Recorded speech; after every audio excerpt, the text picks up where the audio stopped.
sweep.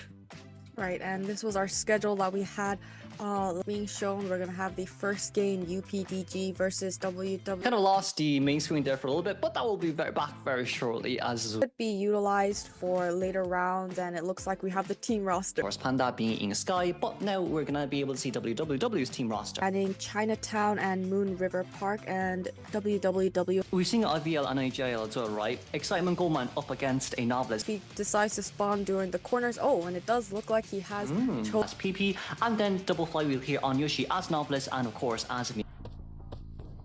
And it looks like the hunter will be transitioning to the middle, where he will be running into his first survivor, the novelist. It will be Yush, yes. But change targets here for PP instead. Our first officer is a little bit too close for comfort, but if we can force a pocket watch out, that would be for the better as well. Now we're going to wait for the cages. First, I'm going to hit. That's a beautiful hit right across the palace. But even so, no pocket watch has been used just yet. Right, as soon as the hunter utilizes his cage, that's when he's going to work that pocket watch. Hunter's going to be breaking this cage and trying to close the distance, but that pocket watch being activated once again. It looks like the hunter is deciding whether to leave or not. He's trying to bait him into utilizing that last pocket watch activation, and it looks like he's going to cage him immediately when he does. Oh, that's a beautiful first hit there straight towards our first officer. His pocket watch now is on a 14-second cooldown here. Just dissipated about on time, but for PP or for ourselves now, we need to make sure that we can't drop down any pallets just yet. Going through from the other side is great, but now the question is, can we survive for long up against Moru? We've 2 pallets here to use, but a blink instant down with a 67 containment time from the side of our first officer, but he still has another pocket watch. Right, and it does look like the hunter was trying to get rid of the rescuer for this team, so now it forces other survivors that may or may not have tie turner. We do see first officer does have that tie turner, and it won't be utilized if first officer can't get away from this hunter. We already see Yuki's coming in for the rescue. Oh, we didn't get to use the little puppet there on time, but if we do rescue here, Lewis has to come out instantly just because we don't want to get triple hitted with that item. Now then, Yuki has to perform the rescue here within the next 4 seconds, or else we won't be able to get much first officer. No pocket watch there can be used, but at least Puppeteer gets out scotch-free at half health. Yeah, and Hunter is going for PP and making sure that he downs this, or waits for Tie Turner to finish, and he'll be able to securely chair this first officer. Wonderful immediate hit on this first officer, making it impossible for him to rebound kite and utilize that pocket watch.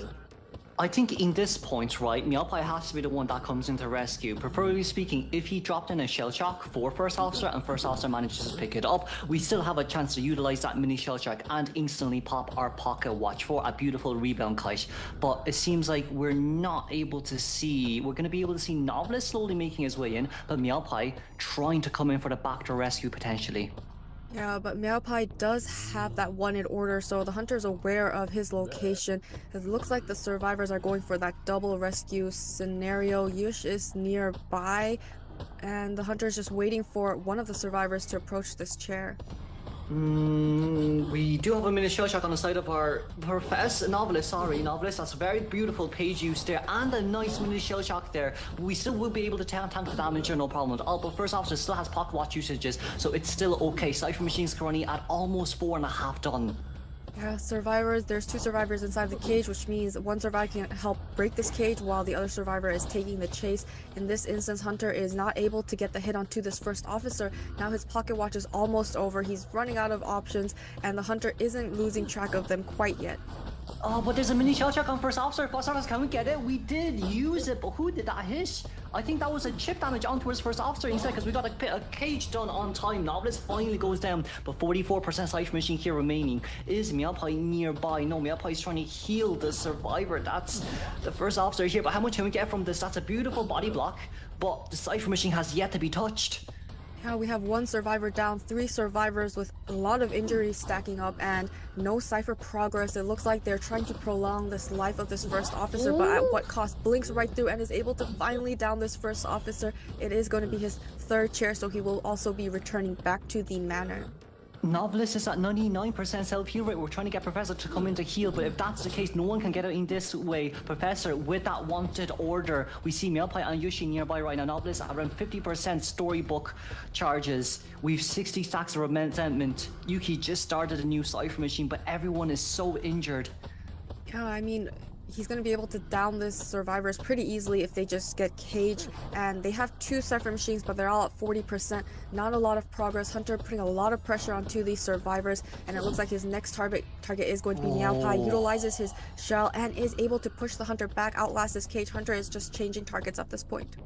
But the resentment are stacking up so fast right now. Yuki's being able to decode scotch-free once again. We have one little puppet left that we can use. Everyone having borrowed time right here, so if we can play the long game, that will be for the best. Now we're trying to get a little bit closer towards the pallet here. Yuki, that's a nice little Lewis. Beautiful reaction from her side. And now with the pallet there still up and ready to use, we just don't have any containment personas, which is annoying. But at least when the Cypher machine pops, we still have one more little Lewis left. Right, we see one Cypher machine's getting primed up to 88%. They just need to last long enough. Isn't able to get the hit onto Yuki. Is able to get that vault, playing mind games here, but is finally able to down this puppeteer. Cypher machine's popped its endgame situation, and we have 3 survivors up and running. Yuki, we won't be able. Ooh, beautiful, little Lewis, beautiful pallet stone from our side. We should have enough time now to get straight towards the exit again and start opening, but it's just started to be decoded right now. Yuki breaking the cage here just on time. We don't have enough resentment stacks in our hands to use, and there's a pallet here for us to play around with. We can't get Yuki down within the next 10 seconds. I don't think we're going to be able to teleport over on time for the win game here. Moru, can we get it? We got the terror shock hit down, but we can't share in this case. No one decoding the gate right now. Yush in middle, Meow Pie getting away from the gate. And now, just seems like Moru isn't willing to teleport. And he's going to be chairing the puppeteer. After chairing, he's going to utilize teleport. The exit gate isn't open yet, 89%. And now he's on his next target. And it looks like it's going to be the... Professor? Ooh, shell shock baited beautifully done. Now, Professor, we did use a flywheel to get towards the other side, but the cage just disappeared on time. 35 stacks of resentment right now. Can we get this? We need a cage to be dropped down for that instant hit down, but Meow Pie is containing so well as the moon gate is already being opened.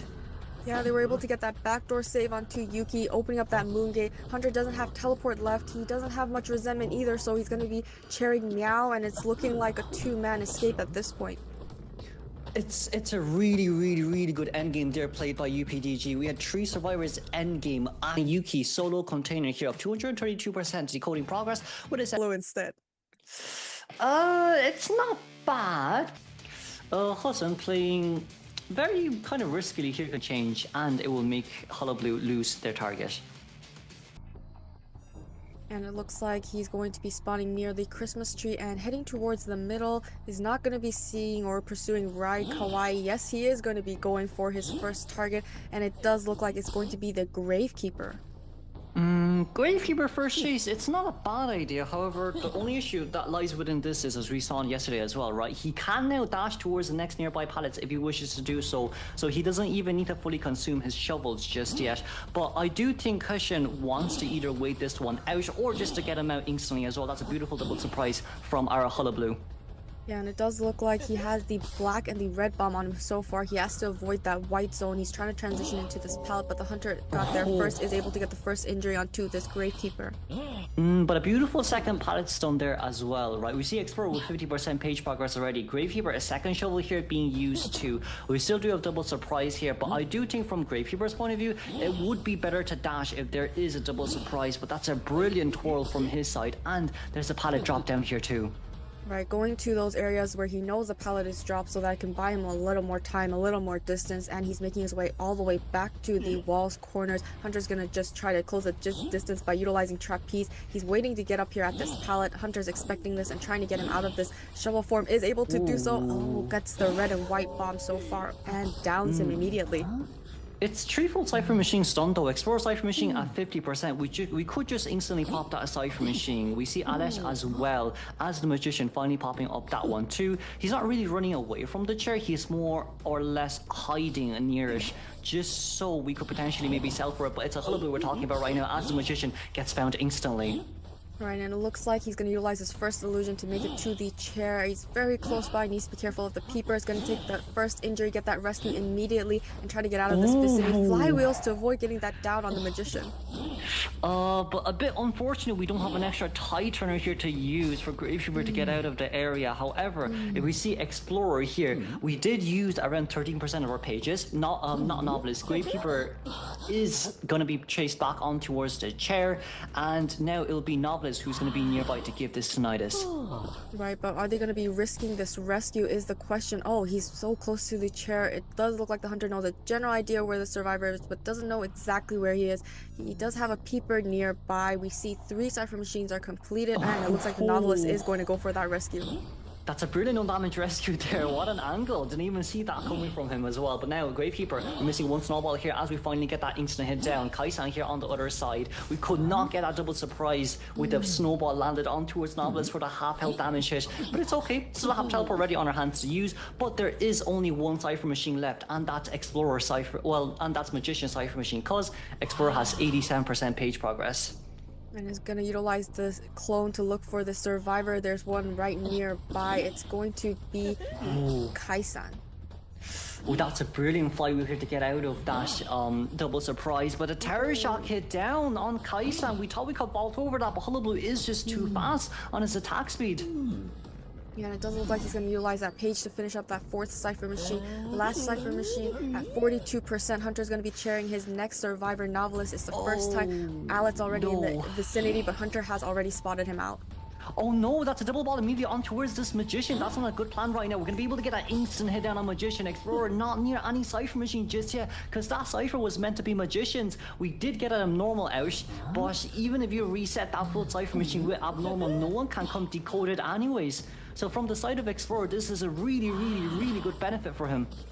Yeah, and it does look like he's going to be chairing the Magician. They were able to get that backdoor save on the novelist with Ty Turner, but the Hunter didn't pay attention to them, so it's not going to be much.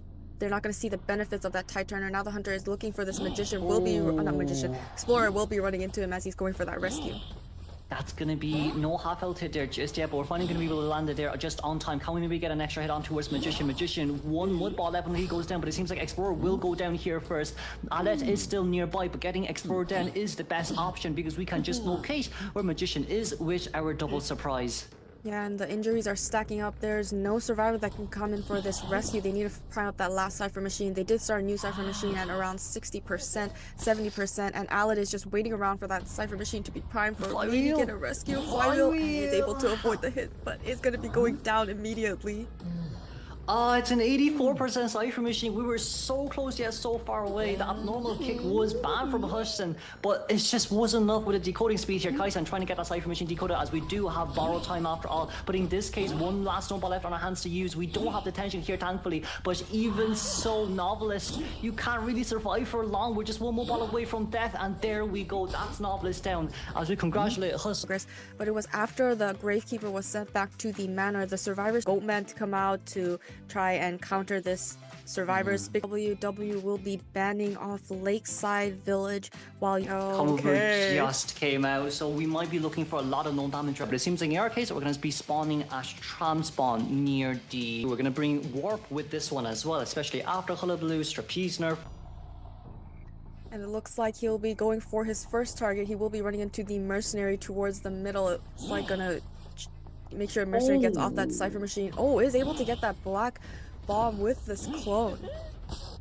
These are very two fast clone hits here from the side of Moru. Mercenary being forced to use an elbow pad here instantly, as we're going to go after the Mercenary, who has strong rescue capabilities, but containing up against a Hullabaloo is just too hard because of how fast this guy can travel.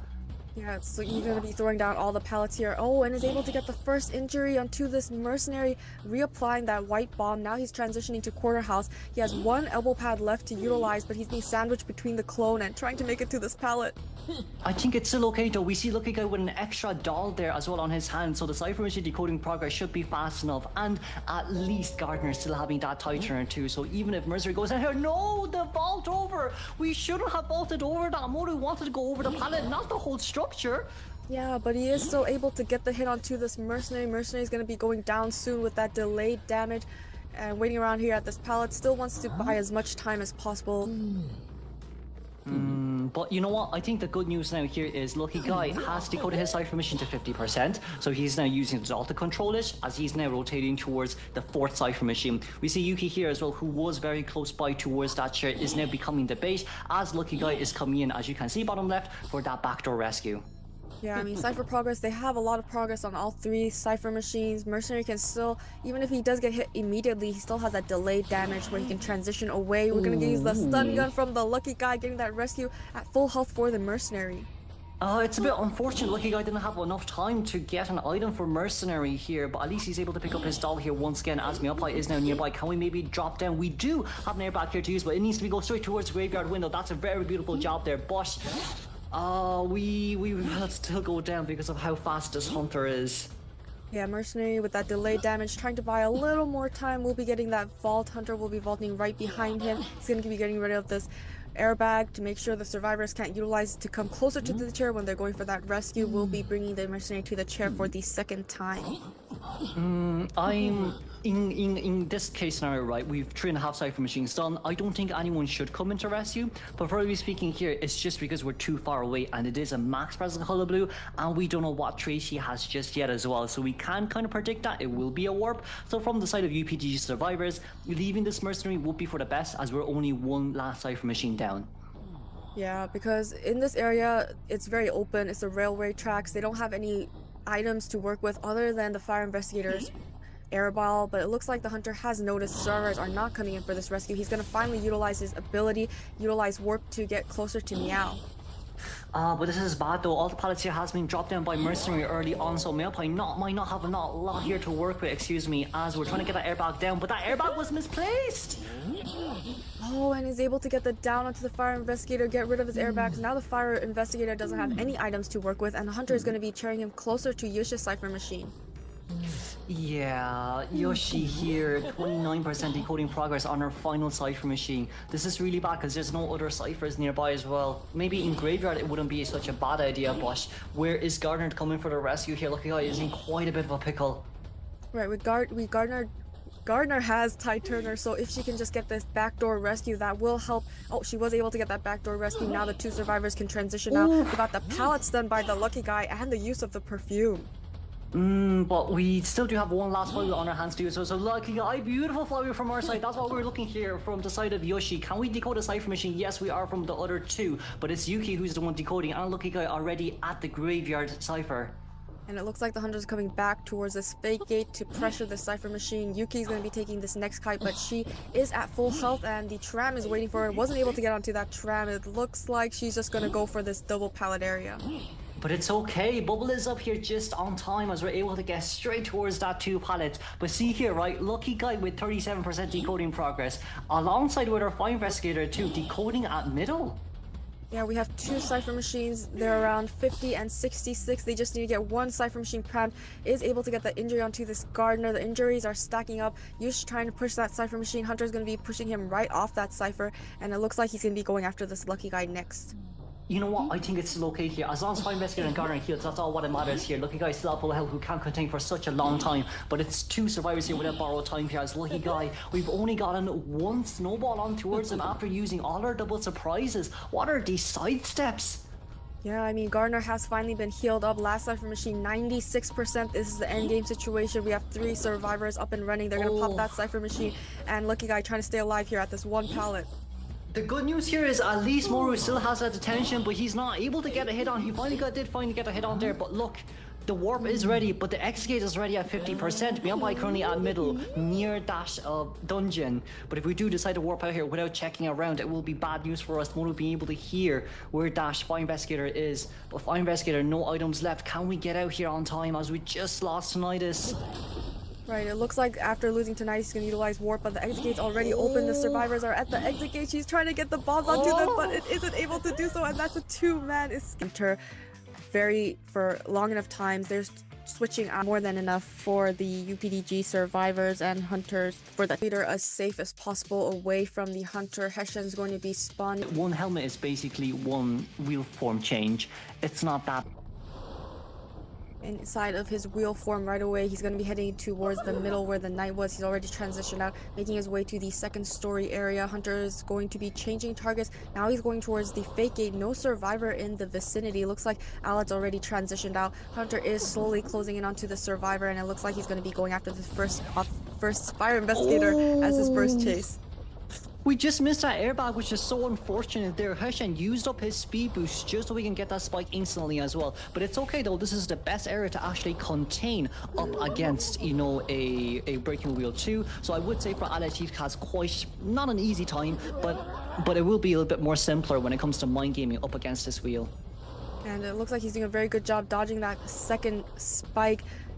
In these little narrow areas, Hunter's going to be forced out of his pallet. Is going to be throwing that trap, but wasn't able to get the trap onto the fire investigator, utilizing his bomb to get that dash, but is able to get the hit onto the fire investigator. That's such a brilliant trap there being placed down as well, just so we can kind of cancel the mid-animation dash from the airbags too. But now, that's a brilliant flywheel they're used, but it just isn't enough, because since that flywheel is out, it's an instant snap down. And is going to be bringing this fire investigator to the chair for the first time, getting rid of his airbag. Didn't quite get the hit, but it doesn't matter. He's still going to be able to pick up this fire investigator. We have that pallet in the area. That's not an issue to breaking wheel because he can just get rid of them inside of his wheel form. And it looks like, a blink hit right away to the first officer. We used that pocket watch a little bit too late here, which allowed Heshen to have enough distance to actually catch up, but that trap didn't really do anything. Can we get a hit onto his first officer? We did, which will result in a double down. That just means Alec now has to deal with a max presence breaking wheel without any flywheel too. I mean, he did pick up one of his airbags, so he can utilize this one area. Hunter is in his real form, utilizing the large spikes. We'll be able to get the double spike onto the survivor, and we'll be able to down it immediately. That rescue came in with a cost. We should have used our pocket watcher way earlier, just because the pocket watch by itself can buy at least 24 seconds of, you know, free containment time there too. So I just feel like from a side of our first officer, that's such a grave mistake to be made. And now Cheerleader being forced to heal that first officer, and having Knight being forced to come into rescue as well. No one is decoding. Got the extended spikes on the Knight. He flywheels to make it to the chair, dodges the trap, is going to utilize his helmet, gets the prediction, gets the hit, and he was able to still get that rescue with his meal. You know what? At least he got the half health hit here instead of just the chip damage hit. Is kind of one of the things that is nice about that, because of the because of the spikes. But for Alice here, we still don't have our flywheel ready just yet, and it is a max presence breaking wheel. So I feel like in our case scenario, one snap down here would be enough if Heshen realizes that flywheel isn't ready. And he will be utilizing that one snap and returning the fire investigator right back to the manor. Survivors have healed up, but first survivor back to the manor. We only have 2 ciphers completed and the third cipher machine at 68%.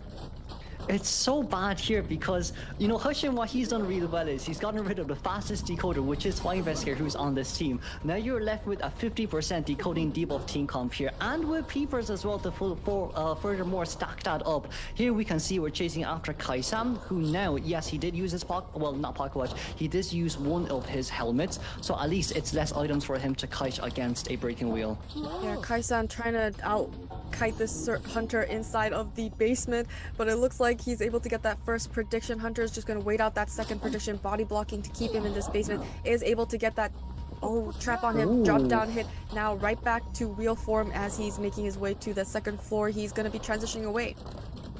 I do see that Heshen slightly realizes, you know, that he needs some map control, but they are still missing quite a bit of cipher machine, so I think it's okay. Now what needs to happen is one of them needs to come into rescue ASAP, because this is a basement after all, which leaves Cheerleader being the only one that's able to decode. At least first officer still has one last pocket watch, but he's just not close enough towards the chariot, because one wheel change, one wheel form change is going to be enough to prevent this first officer from rescuing.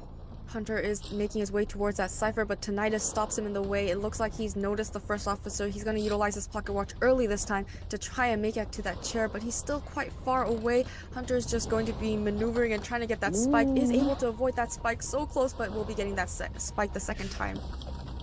It's still okay though. It's an after half rescue, so at least from the side of Heshen, it's a bonus. It's just that Cheerleader still having 2 more dashes to use, pom-poms to use from her side. This is brilliant for her because she can catch up towards the chair ASAP, but it seems like first officer's running towards the wrong side of the pallet right now, as we might not. Can we get the rescue? We did get the rescue, but the attack prediction was just too late. And it looks like Hunter is going for more. He wants the double down situation, is able to get that double down situation. Cipher machine's not quite ready. We have 4 cipher machines completed, but the last cipher machine at 71. Now he's going to be able to return this Knight right back to the manor, and he can pick up this first officer or try to go for that slugging and get the 4-man elimination, potential 4-man elimination. But Heshen has done what he needs to do right now. A 3-man elimination is all what UPDG needs to win. We're able to clean sweep here up against WWW once again. But Beloin here left by herself as a cheerleader, as we do see here. It is going to be a lot of mind games here to be played, but we still have one fly wheel here. Can we fly with that? We didn't fly with it on time, but at least the pom-pom is able to get out of the way. But even so, you want to make it towards the window, but one trap here is enough to block your route in, and there we go. Can we get the hit over the window? Yes, we can. And gets the down onto the cheerleader. However, first officer has healed up. Hunter's going to be dropping a peeper. Now he's going to go down this first officer who's utilized self-heal. He's trying to push that Cypher machine at 80, and it looks like the Hunter's already caught up. It seems like Heshen wants that MVP regardless of what happens here. We're currently upstairs, so dropping downstairs can avoid our pessimistic. But one trap. Oh no, never mind, the roof blocked it. That's still okay for now. We just have to break one pallet here before we look for Raikaway once again. And Hunter's getting ready to set up that trap. He avoids this trap. There's the pallets drop down, so Hunter's going to go within his wheel form and break those pallets, get an additional spike onto this first officer, get out of his form, and he's going to be ready to snap. Nope, not quite yet. He's going to utilize that. Yep, we'll be snapping. Heshen, by this point, is kind of farming deduction points alongside with a lot of other stats too. You know, very respectable. I'll be doing the same as well if I was him. But belonging here by ourselves, one pom left to use. If we change towards human form right now, we can at least avoid that pessimistic. But it seems like Heshen realizes this too, as finally that pom-pom will be used. But it's only one pom-pom, so even if you get out of range, you'll just immediately catch up here from the side of the Hunter. Yeah, he's going to block off that window with this trap, forcing her to leave. And we'll be downing this cheerleader. None of the survivors have self-heal. That's going to be a win for UPDG once again in round 2, finishing up there. Yeah, and like, you know, it was like 5-6 minutes to end game that kind of, you know, pushes them a little bit further down. IVT SEA, as we look into their team roster here, exactly the... Yeah, and then we're going to have the team roster for GX. We have FT got a 10-0 at the Ever Sleeping Town. In our previous matches, we saw 2 breaking wheels on Ever Sleeping Town. Yesterday's job avoiding those spikes. Puppeteer, I mean, if he gets out of bonus as well, seems to be that Yuan and Kuga is prepared because of the flywheel. And he's going to be going into his wheel form, spawn in Graveyard. He's heading towards... Adi has transitioned into Graveyard. He's going to be ignoring Adi, and now he's making his way towards Kuga at Fake Gate. Kuga is on this aeroplanist here. We do know that his performance in COA with this aeroplanist actually at this very map has been exceptional. So chasing him first might not be the best option as he enters into this 11-11 area with 1 spike on him. Unable to use his jetpack here, unfortunately, and able to levitate as well due to the terrains that he's on. Hunter's going to set up a trap there so that he's forcing him to go all the way around. He's out in the open, trying to maneuver his way around. Trying to get that one more spike, but he's doing a very good job dodging it so far. Oh, this is taking a lot of time for FT survivors to decode freely. As we see a tram coming in, Kuga is able to negate that as we see Momoka getting stuck a little bit. Now the second spike is on Kuga already. He's able to use his levitation to get into safety, out of sight, out of mind from Momoka, and forced to go into wolf form again. Yeah, as soon as he gets out in his wheel form, he's going to utilize his jetpack, transition away, not allowing the Hunter to get this hit, is able to get that window vault as well, forcing the Hunter to blink right through. So that negates the drop down hit with that blink, so able to potentially predict that from Kuga is amazing gameplay. He does have a flywheel, so this is going to be crucial as we see him utilize another trap placement. Really forces Kuga into this position where the hit registers, unfortunately. So with time bought, now we're seeing 3 full ciphers decoded gummy already. So what should be the focus point here for Momoka? He needs to start pressuring these cipher machines, but this is only the first chair on this airplane. She still has a jetpack left to utilize. They're coming in for that save already, so Hunter doesn't even have any time to pressure these cipher machines. Yeah, this is a very difficult one. As we look into this, RD, the MVP player from yesterday with that mechanic, is now on the puppeteer, able to get a safe rescue and will not body and will get this hit, unfortunately. So it will be a double down situation here. But Kuga still has another jetpack to work with, so this is going to be crucial. Let's see. Mibu is also opening up the chest, potentially wanting to give that item to Kuga. Aeroplanist is doing a very good job dodging and is going to utilize his jetpack to avoid getting the down immediately. He snaps, but he's just not close enough, and it does look like he's able to transition outside of this area. He doesn't have a lot to work with. We got a body block from the side of this first officer going to be taking that hit, and we'll be able to throw down this pallet, prolonging his kite. Exactly. As we look into this, great information relate to Mini Blue so that he's here to come for that body block. Now we do see that Kuga has the Magician Wand picked up from the chest already, so that gives him some time to work with. Now 5 seconds left till the Sneak Snap is available. Momoka, he really needs to get this right here. But looking at our ciphers, almost 4 and a 1/3. So right now it's looking super. There's a high probability there's going to be a 4-man detention period, a second chair to Kuga. So tell us a little bit about this, Gummy. If Momoka is trying to potentially get that tie game at the end, what should be the game plan? He needs to pressure these cipher machines. He needs to pressure these exit games. He was prepared for that late game because he did bring detention, but the survivors are just doing such a good time containing Airplanist. Gets the support. He downed the Puppeteer, but the Airplanist got all the way to the graveyard area. Wonderful, strong area to work with, and it looks like Mini Blue's already here for the rescue. He's not able to pressure the cipher machines at all. Yeah, and we're seeing the ciphers getting pushed, and now if the Titan effect is on Mini Blue, he's still able to get that rescue. So great stuff coming from Mini Blue. Nothing too surprising there as we see the Titan in effect on Kuga. Cypher is primed now, and he has a flywheel and a magic wand. They're just gonna go for the pop because he doesn't have 3. Right, so it looks like they're just going for the endgame situation. He has 3 spikes on. The Hunter's too close. He's going to be able to down this airplane and send him back to the manor. But Hunter has Blink, so he's going to go straight back into his wheel form and stop these exit gates from being opened. It's at 37%. We have Yuan on the graveyard exit gate and 2 survivors nearby corner house. Yuan needs to try and stay alive. He has a lot of magician sticks to utilize. Hunter's closing in. He's getting very close. He's transitioning to the middle double pallet area. A blink? Is a blink needed here? As we see the blink registered, it connects onto Yuan. Now let's see, Momoka is gonna be heading back to Kuga. Kuga expended his self-heal. The other side of the gate, both gates are being pushed right now, so if Kuga is able to last a little bit longer, it could give them that 3 escape that they need here, as Yuan is still trying to use up his self-heal. It looks like the Airplanist has actually gone down on the dungeon, so if Yuan can just get back up and go through that exit gates, both exit gates are open. He just needs to go to one of them. He's able to self-heal, was able to avoid that hit. Now he's making his way to the second story, utilizes the illusion, and now he's still up and running. Crazy gameplay coming from Yuan there. Such a timely magician wand being used there. Adi is here for the rescue, potentially trying to heal Kuga, but honestly, he has put himself in a dangerous position where he could be instantaneously downed here. As you see the first puppet being used here. Mini Blue is at the gate. His half health, his 3/4 health actually, so he's just unable to do anything right now. Adi will receive that hit, and Yuan is healing up Kuga. Is there sufficient time?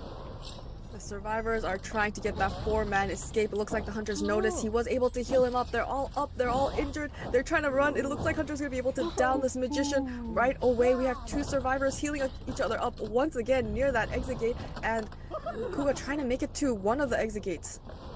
I can't watch this as we see 3 survivors already expended the self-heal, so somebody needs to go to Yuan. If not, he's just gonna be confirmed eliminated. Kuga able to fly the snipe successfully for the second time. The trap is coming through and it hits Momoka. Unfortunately, Kuga survives for another day. Kuga down twice without self-heal, gets healed 2 more times. Hunter's now going back to this magician, making sure this magician can't get back up. He's crawling towards the open exit gate, but it doesn't look like he's able to crawl there. I think they're going to be taking this 3-man escape. They aren't healing each other up anymore. We do see wanted order on the Puppeteer.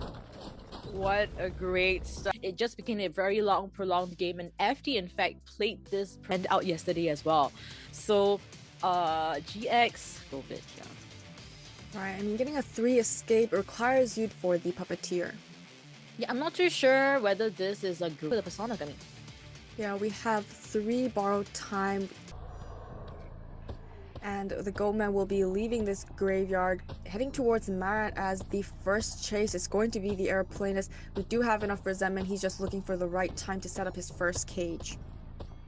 Yeah, so timing is important here. We do know that, Gummy. As we see this, able to prevent him from going into the double story area. Great placement coming from HIM. As we see, the aeroplane is forced to use the first jetpack already, and the hit still registers regardless.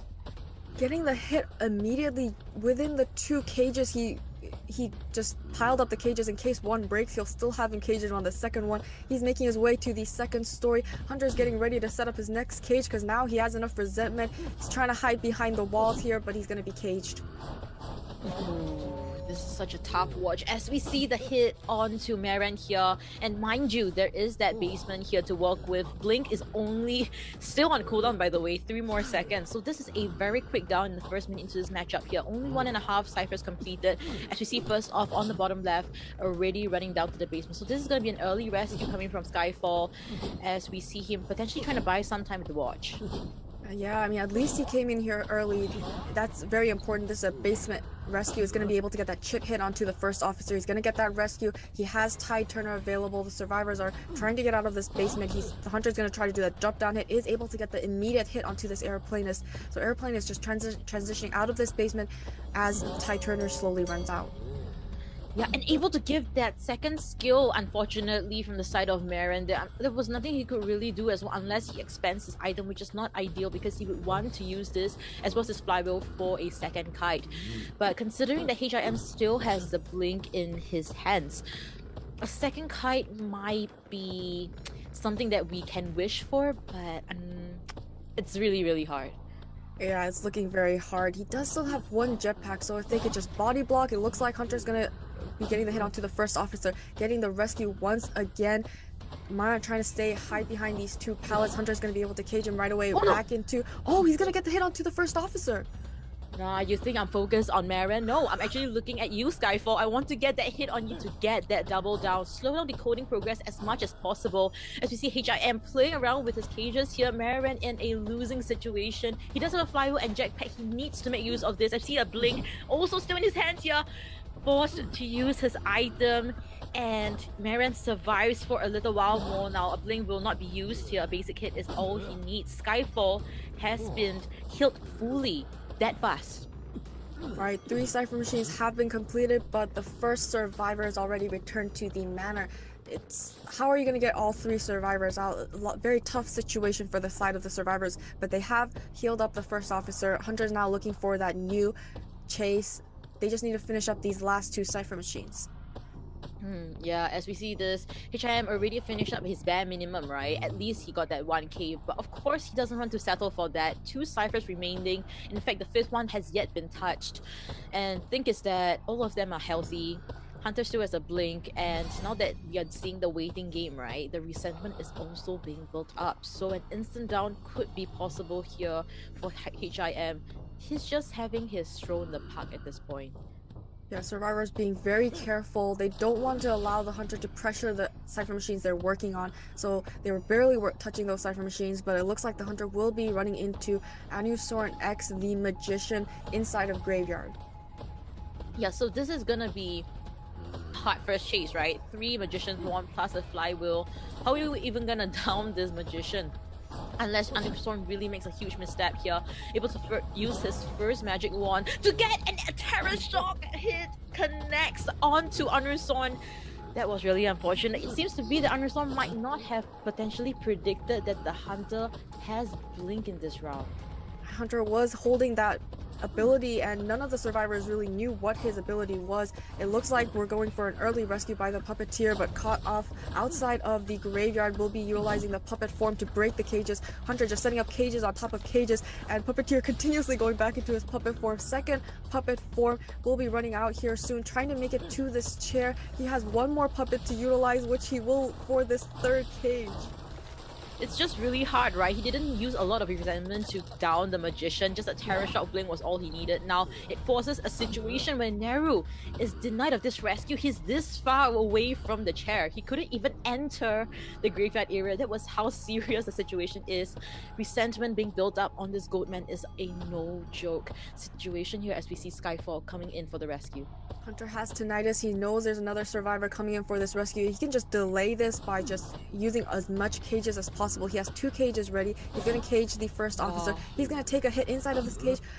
Magician is gone and returned back to the manor already. Yeah, and Skyfall is gone too. We are seeing a situation that all survivors, they are falling down like flies. Neru stands up, uses up his self-heal as well.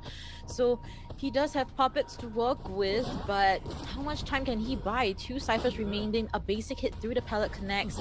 Let's see if this next one will go through. Neru playing the mind game, but unfortunately Him wins it all. What he has. Yeah, and it just... Ready. You're just waiting for the map bans. Yeah, and banning the red church, and FT's gonna choose Lakeside Village bombs to transition back and forth. We have the fire investigator area where the small boat is, right? He's able to utilize his bombs. All 4 survivors with borrowed time. 2 flywheel. It looks like he's spawned nearby the little boat and he's making his way towards Marad. He's already transitioned out of this area at the triple windows, making his way to Cornfield. Hunter's trying to get a white bomb onto him and the red bomb with the clone as he's transitioning inside of Shack. My goodness, 2 double surprise easily used to get those stacks as well. As we see the fire investigator already throw one of his inflatables to provide that support for Marin, but would that be enough to see Him out rotating in from the pellet area and a blind double surprise dummy? How was he able to predict that? Was able to get the first damage onto this acrobat. He threw down this pallet so that he can transition back to a different area. He's going to the triple window. Hunter is catching up. His clone will be ready real soon. My goodness, Marin, he needs to play his cards right as we see a double surprise coming through again, a black bomb. As we see the white zone is in on Marin. Can he get it on him? As we see a flywheel unable to negate that, unfortunately. But Marin, no, a double surprise once again. All of those bombs was used with his double surprise only. He is aiming perfectly well. It was behind the walls inside of Shack. Now it's on the bottom of Little Boat, able to just down this acrobat. Utilizing his clones entirely is going to be the first chair for this acrobat. We see first officers coming in for the rescue. Hunter already knew because we have wanted order. He's going to have to utilize his pocket watch trying to make his way towards the chair. Dude, the prediction from Him is insane, Gummy. Like, he's making those predictions of where Skyfall is going to be, placing those double surprises and able to get that hit as well. And now it creates a situation where a double down is unable for now, but now he's able to get it. And now the warp is being used here, so Marin is unable to escape from this area. His bombs is also being blocked out here, and a double down is confirmed here. 2.5 ciphers into this, and it's on a standstill. There's nothing GXRs can do. And that was their one and only Tide Turner. So Tide Turner now off the table, second chair for the acrobat. Skyfall is getting healed up by the meteorologist's rain cloud. Hunter is looking for the next survivor. It looks like he's trying to get the extra down onto the first officer. He was healed to 100%, so now Hunter's trying to get the damage onto this meteorologist. Yeah, Neru. Alright, he's able to flywheel, so that's still alright. Able to get a free rescue as well. Skyfall did a great job doing this rescue. Marin, I'm not too sure whether he can survive, so the swirl will be up in about 2 seconds, so this is gonna be important. Let's see if Marin can survive for another day. A red bomb being used there. Double surprise missing for the first time. Him, can he make it? I mean, Marin doing a will be going down here. Will be going down here. Third chair, he's going to be going back to the manor. We can see 3 cipher machines have been completed. 4th cipher machine at 62. They still don't have a last cipher machine, but this is the first survivor back. It must be because the meteorologist had to go and heal up this first officer. However, 3 survivors left, all at full health. They just need to buy enough time to prime up that last cipher. Wow. For now, things are still looking potentially tieable as we see Naru able to use the Gale pushback, forcing Him to change targets here. Skyfall is in the double story area. I'm Soren in the corner shore area, potentially kiting into the double story. So this creates a problem, right? That they might potentially be kiting on top of each other. Ciphers will be on a standstill. And it looks like the next chase is going to be the first fire investigator. He's going around looping this area. He doesn't have any airbags left. He had one at the shack that wasn't utilized and one here that was just broken by this hunter. So it's going to be really hard to loop. Hunter's going to sandwich him in between him and the clone. He's being very careful trying to get to that pallet. Will be eating the hit, and already 2 bombs applied on him immediately. Getting the terror shock and downing this fire investigator. I honestly have no idea what Anuson could potentially have done there. He was in the same area and he got those two hits like it was nothing. Anuson, my goodness, as we see HIM outplaying GX survivors here. Naru will be the next point of target here. Cyphers will be on standstill once again. It's on a 69%. First officers on the bottom left coming in for the backdoor rescue. And it looks like the hunter is trying to get some extra damage on this meteorologist. They were able to get that backdoor rescue, but injuring this meteorologist already has the red bomb on him. He's going to get the wind push from the bottle, but now she's out of items. Hunter is so close, needs to get the black zone and will be able to do so. Goodness, they are fighting for their lives here as we see GX. They must somehow pop this cipher to have that end game. That's the name of this game. But HIM is not allowing that to happen at all. Skyfall will be the next point of target here. Trying to pressure that cipher. HIM, let's see what his next game plan is going to be. Anusorn will be running potentially to another cipher. He's not even chairing the meteorologist. He just brought her all the way to this last cipher machine and chased away all the survivors. Now that they're chased away, he has the time to just chair this meteorologist. This is the last cipher machine, 69%. The other cipher machine at 8%. He's just going to be taking his time. Now he's looking around. It looks like they're going to go for that immediate rescue, and he was able to get that rescue onto the meteorologist. Skyfall, let's see what's it gonna be here. Another red one, and he will be down as we see that happening. Nothing Skyfall can do. We're seeing Naru, Skyfall, itemless. Anuson is the only one with one inflatable to work with and a basement. My goodness, you think things were bad, now it's even worse. 2 half-health members here and a basement chair.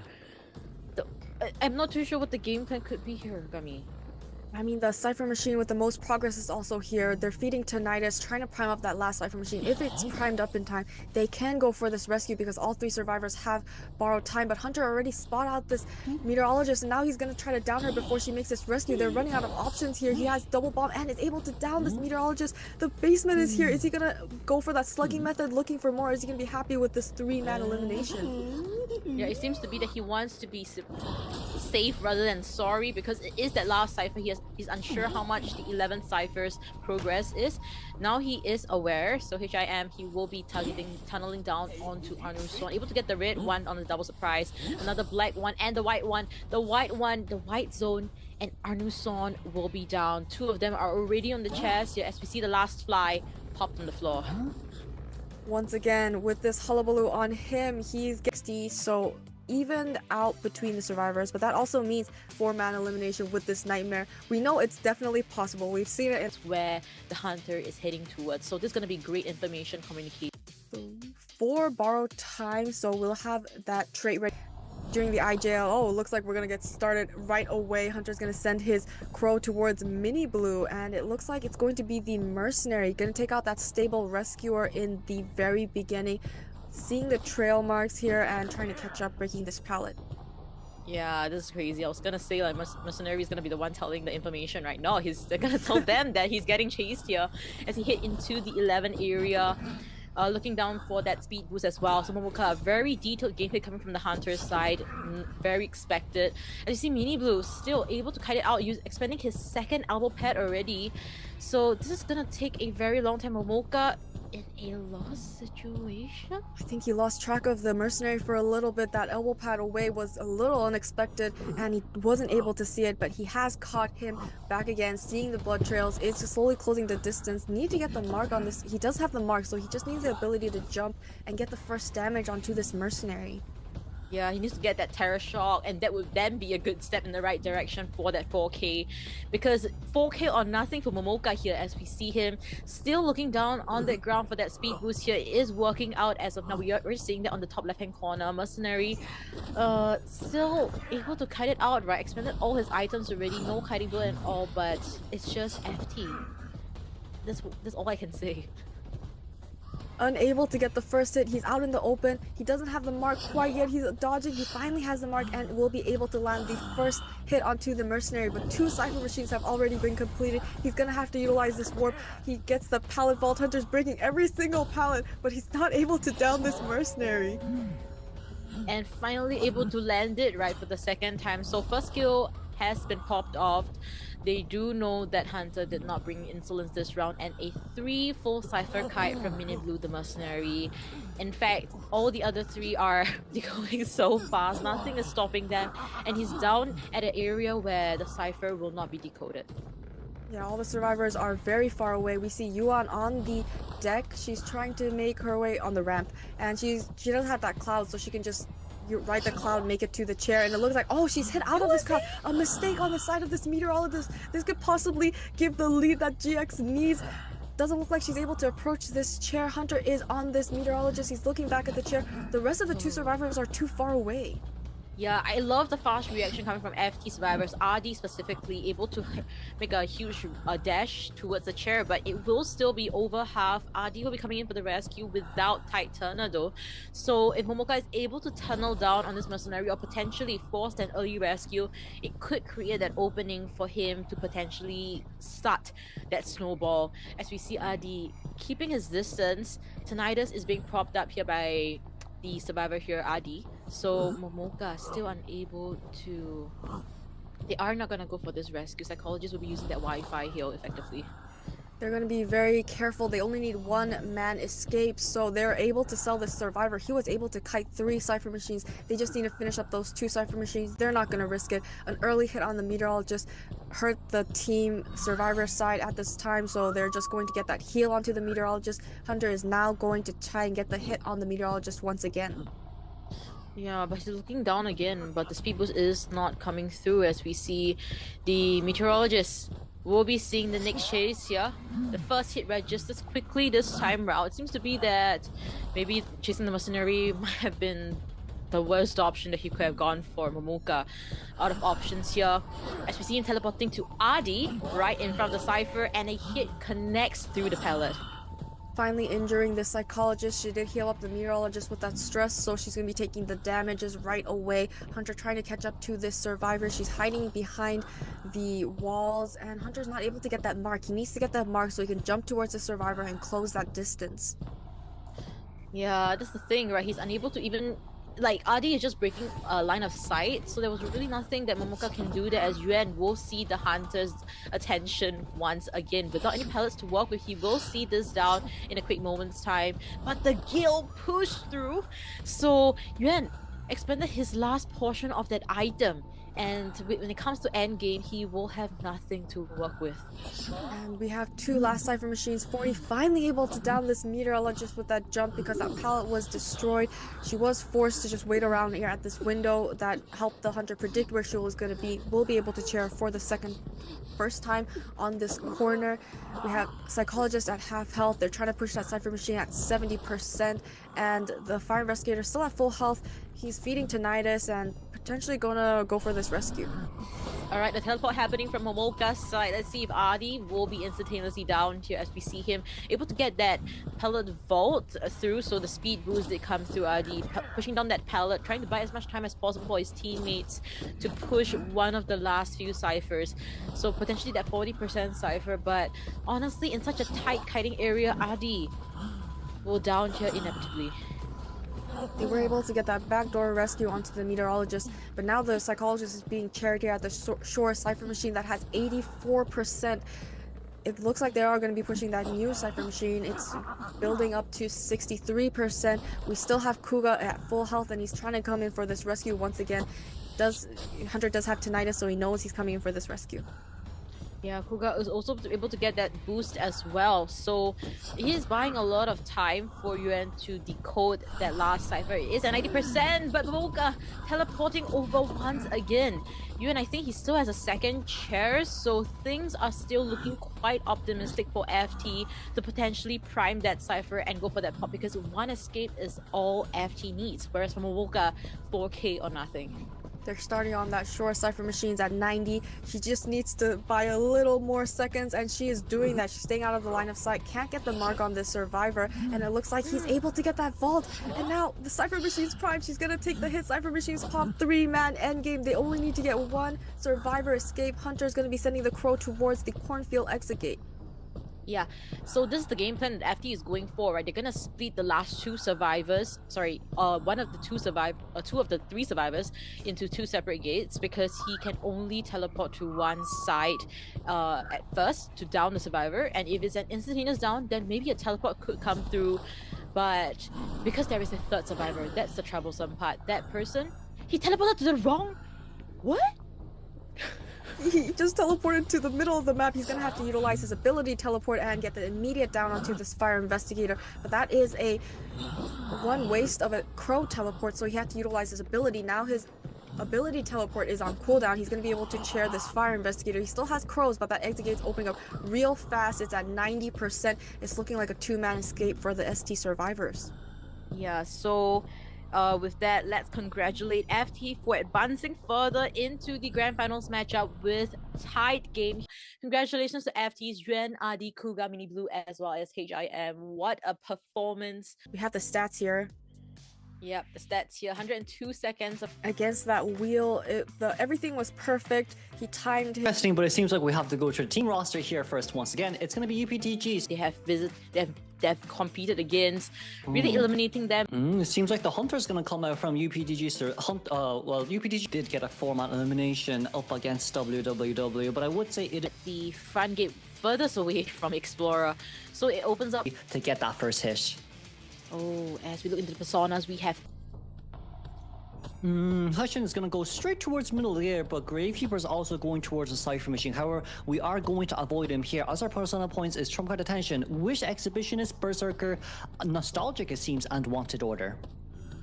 Yeah, as we look into this, right, he's just heading straight for the center area, but he's gonna make a slight U-turn into the factory. Yuan, Magician is right there. Is he able to spot it out? But it seems to be he's gonna make another U-turn at the center. He's just making kind of like having a stroll at the center part of the map, but this actually buys out some time for the resentment to be built up. Kuga on the Puppeteer. First chase Puppeteer, it's not too bad, but it's 40 seconds until we start this chase, so Kuga will have quite an easier time here containing up against our Goatman. The only issue with kind of such a slow early game like this is Explorer already has a 50% page. That's going to be a free vault over. However, the terror shot came true, but it didn't deal any additional damage. That was a little bit scary coming from Kuga there, as he survives for another, able to use his puppet for the second time successfully. Blink is up now. Heshen has a lot of resentment to work with, and once again, this puppet getting used here. Not a lot of time being bought out here, as we see the ciphers also on a slower end.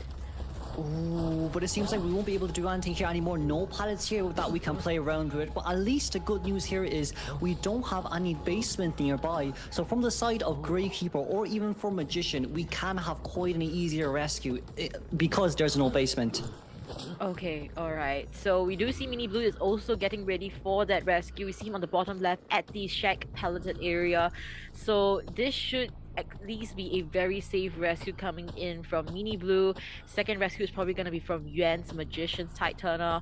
So things are shaping up to be towards FT side for now. Cypher progress very fast, and Mini Blue is ready.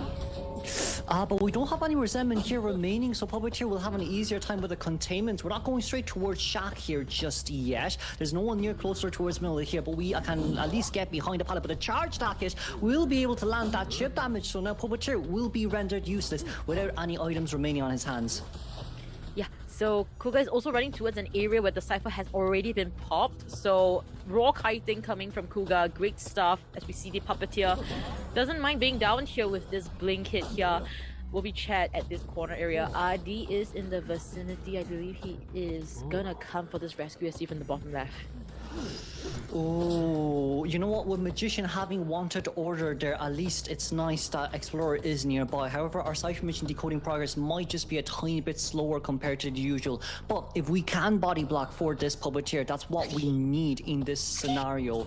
But can we get found here? It doesn't seem like we're able to get found.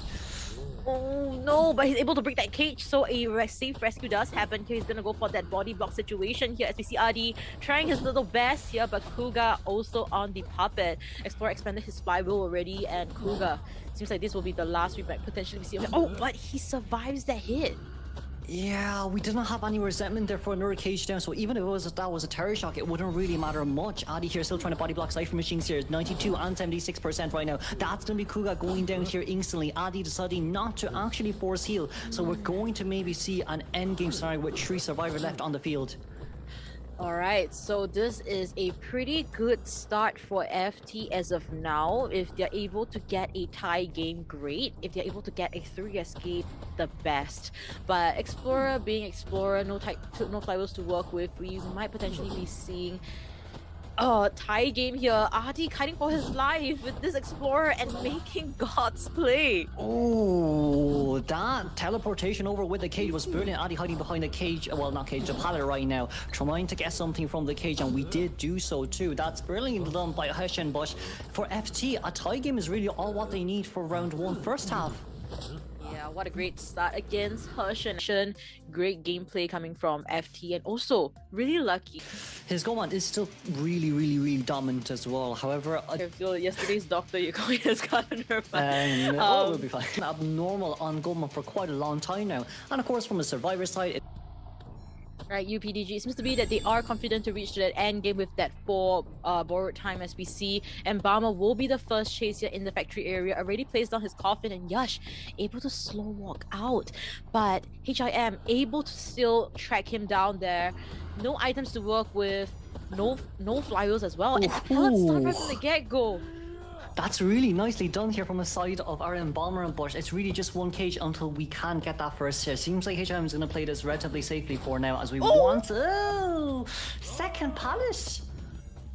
Oh my goodness, Yash and the yummy pellets that he's been giving here, but the hit connects through that pallet, unfortunately, getting that first hit, and he's still very near his coffin. So Yash somehow needs to make a way from here, but the resentment on this cages is unlimited, as we see the hit might potentially register onto him at this point. We try to play around there to bait out flywheel, but little did he know Embalmer does not have flywheel as of now. There is still an abnormal potential towards the middle of forming up high Cypher Machine, who is currently playing the Magician, but with Embalmer, as we do know as well, self-rescue still is available for us to use. Let's see if he's going to be expanding that so that Cypher progress will continue. It seems to be he will. So now with another 5 more seconds, HRM will be able to see the reborn Embalmer here. Cyphers are being pushed here. Almost a 3 full Cypher Kai. By the time Yash is down here, could be a 3.5 one, as we see that normal still untouched. That's going to be our immunity bubble there bursted instantly as well. However, right now our abnormal is going to be pretty useless here in this case then. We did bring the abnormal to slow down the Cypher Machine, but because of this It's okay, you can slowly make your way there again. You can always try again. True. We still have abnormal. It's okay, they're still abnormal. It's still doable, it's no problem at all. I did not expect that coming from HIM. What a surprise coming from him. As we see him having to chair Embalmer at the center now. And looking at our Cypher progress for the last 2, it's only at around average 40 each. So things are looking not too great for HIM, but a lot of resentment is being built here, so he could double cage over there, do it. No, I'm just gonna single cage at this point and do the abnormal, so it will be still a 3.5 Cypher. Embalmer is currently running upstairs right now, but we do see as well, right? First officer coming in for the body block, but first officer is going to have quite an easy time here, especially with his pocket watches too. So I don't think it's going to be easy for HIM to get this down initially speaking, but it is still a very doable feat, as we're able to actually teleport over there just on time before that cage dissipates. Yeah, feels like this double story area is not working to HIM's favor at all, with people also potentially coming in for the body block, you know, and just buying as much time as possible. Seems to be that abnormal will be completely obsolete here, and the coffin has also been placed. Oh, we didn't really body block there from the side of our first officer. That's pretty bad. We thought that the coffin and the body could be able to do enough, but we didn't position ourselves there properly. As we're able to get Embalmer here down on time. At least it's still some time bought. We've 30 seconds remaining until Abnormal is ready, which means we can trump card change to teleport for endgame. Yeah, so it creates a lot of room for HIM here, but UPDG survivors, they need to somehow pop that cipher, and they've started a 6-1 dungeon is in this vicinity in the 3 pallet area, so that's information for us, for UPDG to potentially go for a dungeon escape if it comes to that situation. Magician has a flywheel to work with 2 magic wands, shouldn't be seeing an instant down. But Magician isn't willing to use those wands at all, so it's left with HIM here playing mind games by himself. Another beautiful pallet stone here. That's pallet number 3 for our Goatman. But now, with the cage coming out, we're going to double cage here instead, just so that Magician can't really break the cage and get away on time. But we're on the other side now. This is a dragging game that Meowpie is playing with HIM. He's left with the last item, no flywheel to work with. Cypher will be primed in about 10 seconds. They are getting ready for that end game. So, very optimistic end game for Team UPDG. As for HIM, he is trying to gain those stacks on that resentment. But he's not willing to consume any of his cages just yet, just for that end game, wanting to get our Magician down as soon as we can. But we see here, right, one pallet here trying to play as much mind games as possible. That's going to be another hit there registered. We do a speed boost here after all, but Teleport is going to be ready with that trump card chain as well. We see Yuki consuming one of her little puppets just so she can get towards the gate, and those crows there already allow HIM to know we are ready for end game. That's going to be instant hit and instant pop. Yeah, and Meowpie is just gonna kite around this area. He knows dungeon is here. Magician's wand has been used to get that speed boost as well. So he's able to vault into the hunter's space, unfortunately. And the other side of the gate is at 80%. PP is making a mad dash towards that gate, but can he make it? A teleport swap has been used. This is gonna be a battle of timings. Oh, we're able to get there on time, but that's 2 pocket watches there that we can use. That's number 1 there used. We can still go for number 2 right now. That's going to be first officer coming back, but we still have so much more cages left that we can play around with. We need to break so much more. As first officer, that's going to be our 2nd pocket watch there used, but there's still one more with the next 7 seconds. We've got a normal hit there, but we're still out mid to end game. As we are seeing the match Chosen out the Goatman as their first hunter that has been played. It is. FT has been banning out the Moru pocket picks. You named it. What about this, Kuro? This is really good for UPDG. They've really done their homework to walk first and pick up items, or is he just gonna dash immediately early game? Okay, this is a skin I've never seen before, but trump card insolence here alongside with max power breaking here, it seems, and berserker. This will be our 2nd matchup first half between FT versus UPDG for our grand finals. Wow, HIM just hitting straight to try and collect as many things as possible, also hitting towards a mercenary side. So mercenary is decoding inside the circus area, so this is gonna be taking quite some time for him to get the first hit. It should be as PP already placing out that pallet, forcing him to return to a standstill mode. This is really bad for HIM though. That's 1 rocket dash used immediately and consumed as well because of the pallet. And now 2 more pallets nearby with the mercenary. If we do decide to pull a rocket dash right here, it might just not be for the best. It's too long of a rocket dash to play, as Yosh is already locating himself towards the longest L pallet that we can see on this map. Yuki in a bit of a difficult position here, but it's still not too bad. Can we get it? We just got a pallet dropped in on time, and that's beautiful for the Embalmer. As now, can we maybe avoid this normal hit, as this Embalmer does not have flywheel? Yep, as we see Yuki taking the opportunity to create that distance by placing that pellet down, but the hit will be inevitable here. No flywheels from Yuki's side. A blink is already in action here. Yuki, can she survive coming into this pellet area? Is she able to predict? No, we've no flywheel, unfortunately, and we didn't want to double back to the palace and to play it too riskily, but it's still okay though. 90 seconds in towards the game, and that's Embalmer first down. Still, being someone who can self-rescue overall isn't too bad from the side of UPDG. This still does seem like a tie game for now, unless HIM can perform a miracle run here. Yeah, and I realized how unfortunate Yuki is because there's no Cypher inside the double story area. That Cypher was outside, and it kind of forced Yuki into a situation where she only had 2 pallets to play with. She's in an open air area as Yuki Let's see, she will still get that hit regardless, and she just want to buy as much time as possible towards that chair. But Cypher progress-wise, a 2.5, still not quite there just yet. Yeah, we see Meowpie as well already on his way over for that first rescue too, but going down straight in towards basement. I would say we will be able to actually get ourselves charging there, but the only annoying part right now is in basement, yes, Meowpie can come into rescue as the fire investigator, but if you do get hit with the rescue edge, one airbag could potentially end your career here as the Joker, so we have to be very careful on how we play this. Yeah, very careful play from Meowpie, but let's see if he's gonna commit. On the bottom left, we're seeing that he's just at the entrance. He doesn't want to commit for this rescue. Felt like it's a little bit of a safe play coming from Meowpie as well. So last two ciphers are being pushed right now. HIM is trying to collect all the items on the floor for him to have a better game, a better mid game actually. So Meowpie, he has some information now. Let's see if he's gonna be committed here.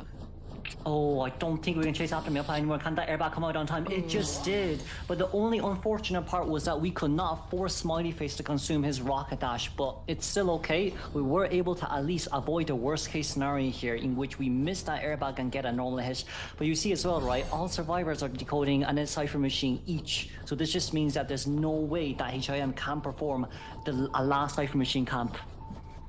Oh, great maneuvers coming from HIM as well.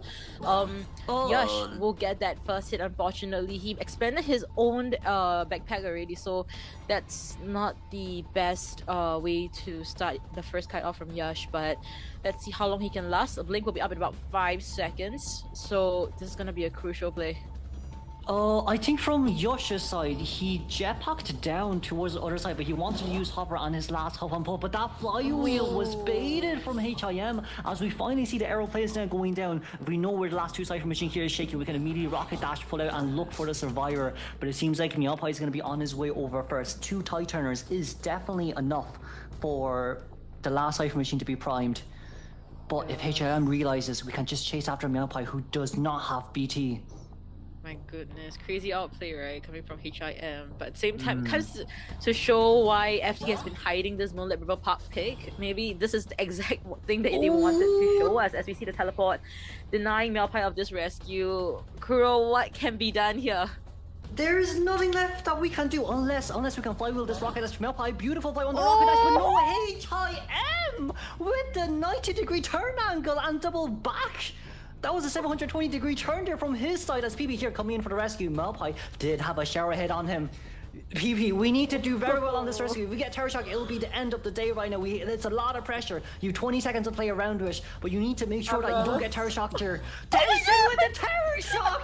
And that's gonna be the rescue, at least still perform. But we can't forget, Mercy needs to heal Meowpie, but Meowpie takes so long to heal. 20 seconds almost gonna be up right now. Yosh, we're by ourselves at the aeroplane. Yes, that's gonna be jetpack used, but it doesn't matter. Finally, he does go down. Mercy trying to decode that cipher machine. All what HM has to do here is to either pick up that arrow or go for the fire investigator since we've left him on the ground for so long.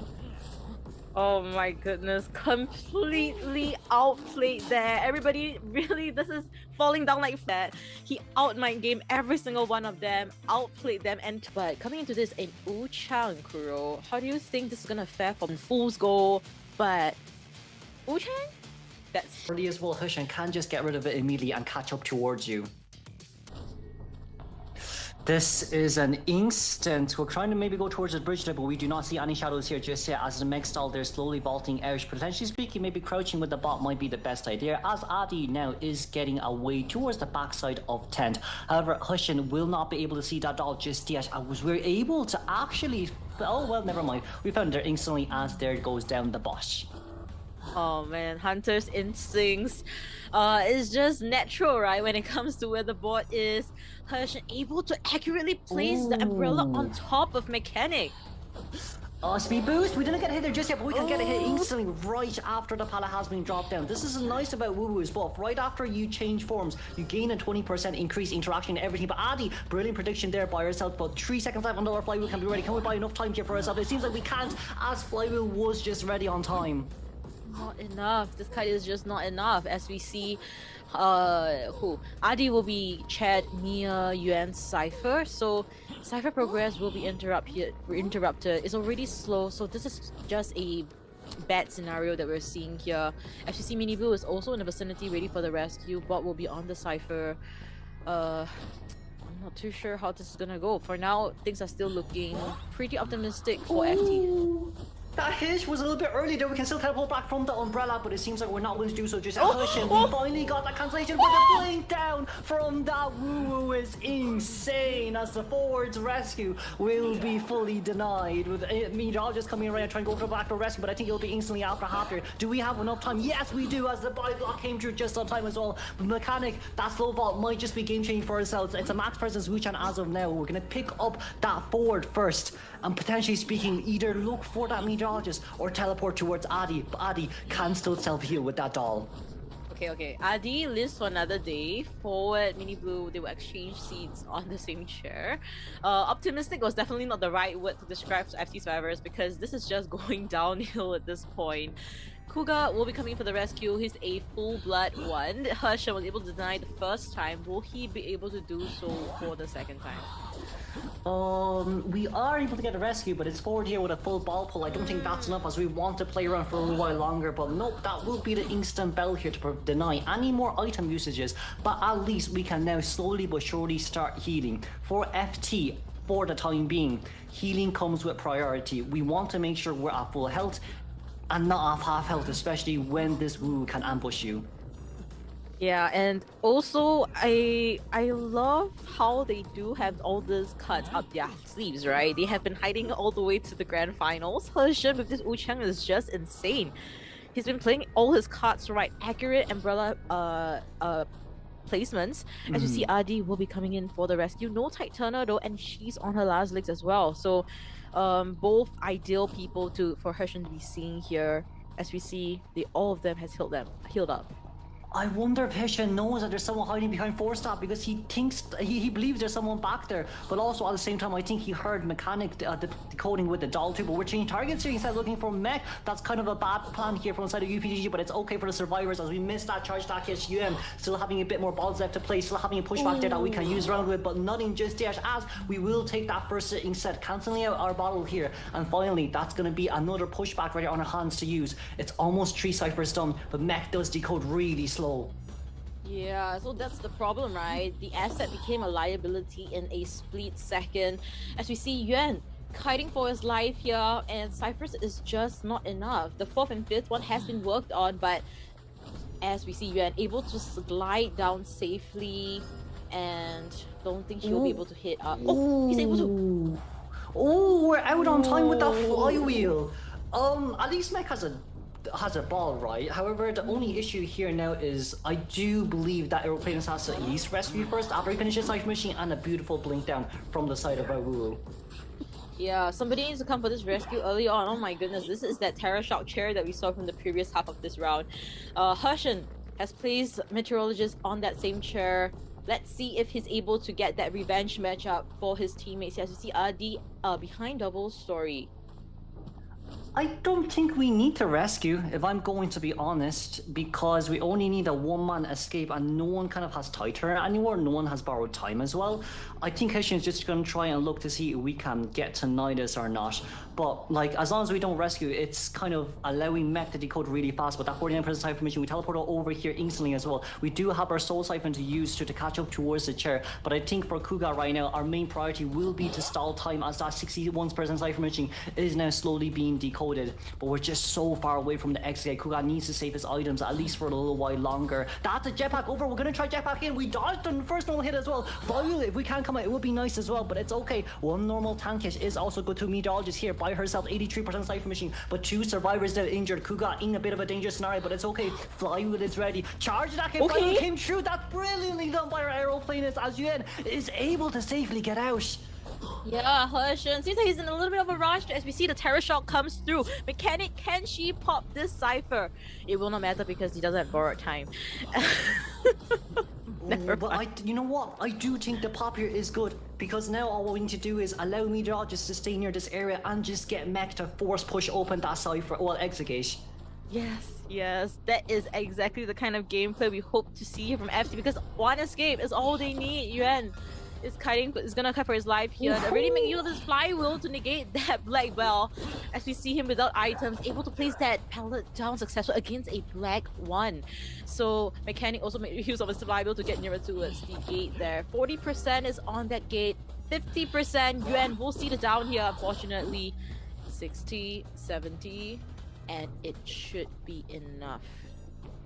Yeah, even if the teleportation is ready, it's a white guard after all, right? So like if it was a black guard, it'll be different, but white guard, it only kind of disallows you from using your items. But that teleportation did run a bit short, as we can guarantee, you know, a one-man escape at least, which is kind of what FT needed.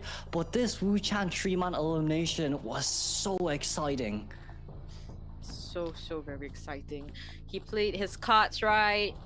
I really thought that he might potentially have gone for that 4K, but surprise, surprise, as we see Yuan still potentially trying to kite, but there is no dungeon here. The blink hit registers as we... 6 pallets destroyed, but of course the MVP here still has to be given towards Docker. 3-man elimination on that Wu. This going back and forth, survivors to have a bit of more of a break versus UPDG's survivors. I am, to be fair with you, with choosing an opera scene here, potential first chase here, and voila, HIM has spawned right on top. Beach, it just means no Cypher machine here will be locked because it's Acrobat.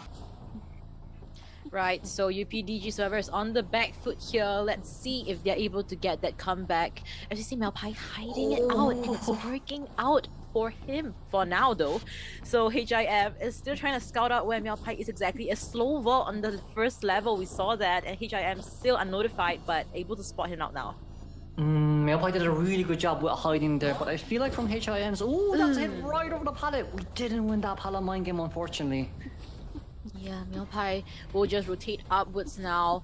Still looking backwards to make sure that he does have enough distance, making sure HIM is following along as he drops down into the Hunter. So the hit still misses for now. It registers, connects here, and Cypher progress still on a slower end. But you know, with Blink ready in 10 seconds and Psycho Stress also about to be expired too, we did kind of get blocked there by ourselves a little bit, but HIM wants to wait until stress is over. There we go. No rebound potential anymore, but we do a Shadow Dance later on. But as of now, Meowpai, ooh, nicely done as we Shadow Dance back here. Because we don't want to consume that Blink. 65-second down isn't bad. We see our Acrobat in middle too, who does also have that extra tie turner. So, Yash, but the distance that he has with the chair right now is a little bit far. So yeah, GK is going to be coming in for the rescue. We see that Bling hit just for that to happen. So let's see who will be coming in. Yash coming in from the back. We'll try to get close towards the chair here. PP is going to hit back to decoding and a safe rescue occurs. But if the Titan comes out here, we could predict that Acrobat does not have borrowed time and could potentially have knee-jerk reflex instead. So I feel like for HIM, if we can change towards teleport sooner, we can go after Acrobat and potentially look for a 3-man elimination. But now, since we are at half health, well, not half health, sorry, since we are around closely towards the mid-game where 3 Cypher machines is done, Cordy is still available to come in to harass. UPDG still going on a good flow. Things hasn't yet snowballed out of control, so UPDG does have a good footing coming into this matchup. PP will be coming in for the rescue. He's using his second shovel. Does have a tight turner to work with. 5th Cypher still untouched, and 4th one is being worked on. Oh, we did get that knee-jerk reflex from the window though, so I feel like for HIM we could chase after the Gravekeeper as well later on. There's 2 survivors with a borrowed time, and for Gravekeeper to show his persona traits, this is really bad. We got the hit on towards Gravekeeper who needs to self-heal, but even for Psycho here, unless you can kite over the tight turn time, in which we can't, it's just way too non-beneficial from the side of UPDG. Yeah, and HIM was also very detailed. He sees exactly where GK has ran towards. He's gonna hit back for PP, and that's where the snowball is gonna happen. Now, luckily for them, Yash has already been healed up by Yuki, and so now things are just not looking the best for UDBG survivors, and 5th Cypher, once again, still untouched. Oh, can we see? We just saw a Gravekeeper. That's so unfortunate. Because in our case scenario now, it just means we need Acrobat to come into rescue first, as Cordy needs to slow decode. But it seems like we're going to do the complete opposite instead. And the reason why I said prefer speaking you want Acrobat to come in first is because if he comes in second, both Gravekeeper and Acrobat doesn't have borrowed time, so it can still lead up to a 3-man elimination. Yeah, very tough situation that UPDG gotta work around as we see Yuki potentially coming in. Yeah, she's coming in from the 11 direction. Able to get a safe rescue. Let's see, the gun will not be used, and this creates a situation where it misses against that structure. My goodness, now Yuki will be down here, and let's see if Him commits for this check. It seems like he will. PP will live for another day. Fifth Cypher once again for the third time, still untouched, as we see Acrobat forced to come for this rescue. But then, like, wish Gravekeeper going to decode 2-story Cypher Machine right now, it's just so bad for them. We do know where Yoshi kind of decoded the Cypher Machine as well, which is why we came back towards the back of Small Ball. But without Tinnitus here, I feel like we can safely go out towards middle to see if we can spot out Acrobat here or not. But I don't think it'll matter too much, especially when Gravekeeper needing to decode that new Cypher Machine with Teleport up and ready, available to go as well. If Gravekeeper dies nearby, then it just means they need to decode another whole Cypher Machine. And Gravekeeper is second chair. Yeah, so this is looking to be gearing up forward towards FT's HIM's game. It's gonna be a tough game for UPDG to turn things around. We see a teleport coming in from HIM, but he teleports to the wrong Cypher! PP still not leaving that Cypher Machine, however, though he still does have one more shovel left to use, around half a shovel left now as he slowly vaulted down there. I do think HM did realize here, as now we need to go into shovel mode immediately, because if we don't, I feel like we might just not be able to survive for a longer time. We do have shovel downs ready, and that's another instant hit out of shovel mode. There's a new Cypher Machine currently being decoded, but I don't think 2 survivors are enough. Yeah, I'm not too sure how this is gonna go, but let's see if the down can immediately happen here. Now Pella has already been down here, so PP will be seeing the chair in a while's time. Acrobat is in the vicinity to come for the rescue. There is that tinnitus that's being propped up by on HIM. She's trying to chair near Yuki as well. Yuki was after half rescued. This is going to be second chair here, but we're going to drop down here instead, just so then no one's decoding Yuki. That's an injury reflex out trying to get towards the double 11 area, but no, we'll be fully denied since it's an opera singer we're going up against. We wanted to leave, it should have been early, but with a shadow dance back for it, that's the slow fall over. Terror shock down on the Cordy. A guaranteed second elimination as Gravekeeper was just healed by Acrobat. Like, this is just perfect gameplay coming from HIM once again. The fact that he was able to create a situation where there is nobody decoding. He created that situation, and that's just perfect. He knows exactly what's expected of him with this opera singer, and I think he was able to see PP heading up the big boat. Yeah, and like not only that too, we can continuously slug this Gravekeeper for as long as we want. The moment we see the footprints, all what we need here, we just saw the footprints, but it seems like we still want to double back to look for Yoshi instead. However, even if that Cypher Machine does pop, we have realized that Gravekeeper does not have borrowed time too, right? With his knee-jerk reflex for the second rescue. So chasing after Yoshi here, I feel like it's more of a damage control and waiting for that Gravekeeper to decode the Cypher Machine for us to teleport over for an instant pass down. Yep, teleport is gonna happen right now as we see PP, no items to work with, and he will just be down here. Yash unable to run back towards that Cypher to decode, and right now he's just gonna potentially buy some time for himself. But the thing is that HIM, he understands that the Cyphers for both sides is just not quite enough. So he's just gonna play the slugging strategy, and it's gonna be that stalemate situation and a 4K guaranteed for him. Definitely, and I do think what HM wants to do here is to actually wait out the teleport time, just so maybe you want to pick up and drop down Gravekeeper, reset their heal timer, and then afterwards go out look for Acrobat. If Gravekeeper is self-healed, we can just teleport towards his decoded Cypher Machine and chase after him again. But Yoshi here being spotted out instantly, I do think this just might be the end for UPDG's Game 3 first half here, as now for Acrobat, only one flywheel left on his hands to use, and of course with a few more balls, but you're still left with 40 extra decoding progress remaining. Yeah, so Yash is trying to... a little misstep there, but he was able to dodge the first hit, second swing with that flywheel, the third swing through that pallet, and survives. So Yash able to kite it out, and Gravekeeper will be expanding his self heal, and the first hit registers onto Yash. We don't need to teleport unless that Cypher Machine has been decoded, so I think for HIM here, he's going to take this quite jollily sweet as well. The Cypher Machine is now being decoded by Gravekeeper. HIM still does not realize just yet. As long as Yush here is at half health, that's all what matters. We are going to be able to get a beautiful vault over. Shadow Dance over, but it seems like it was predicted. Brilliantly done by Yush. But teleport is ready. Do you want to go for it? For that Gravekeeper who's on the other side of the map, but the Cypher Machine is now at 88%. Nah, Yash, I'll play HIM completely there, and now able to use that red bomb to prevent him to get into Shadow Form. Now Cypher has been primed and popped, and they might be able to get that one escape. If Yash is able to survive a bit longer, teleport is ready. But we still have so much acrobatic vaults left on our hands to use this vault over. We won't be able to hit over there, so very brilliant. Honestly speaking, brilliant. Discipline, but that vault down was good as the teleport over comes out, but there's no one near this area. PB going straight towards the back end side right now. As now Acrobat, no tonights left on our hands to use. That's going to be PB here who we're going to meet near towards Shaq as he's close towards Spaceman too. But for Acrobat to go towards the north exit gate, the main exit gate, he will take quite some time, but that's going to be Gravey with hiding as he will be found here instantly as well. Gravey with no self-heal, he goes down here instantly. Yosh trying to get that gate open just might not be enough as he's now jailed and suffocated on that side of the map. My goodness, it could have been a one escape game that we saw by HIM, taking every opportunity, capitalizing on every single thing. Like, we thought that he teleported to the wrong gate, but it was not. He was able to eagle spot out where the Gravekeeper is. He's already expended his self-heal. Yash is in a situation where he can't open chest. He has a self-heal to work with, but it really doesn't matter, and he has no bombs left. And I do think now we're waiting for the crows to pop out first, right? The moment that the crows pop out first, it'll be the end for this Acrobat. He finally made it towards the gate here. He just decoded 1% of that gate, or not even 1%, as it didn't even register on our screens as the caster's point of view. But Yosh, we're going straight towards the small boat corner right now. I do wonder if HIM is willing to kind of be a bit brave and go out to look for this acro. But he is now just on the other side as we finally teleported back once again.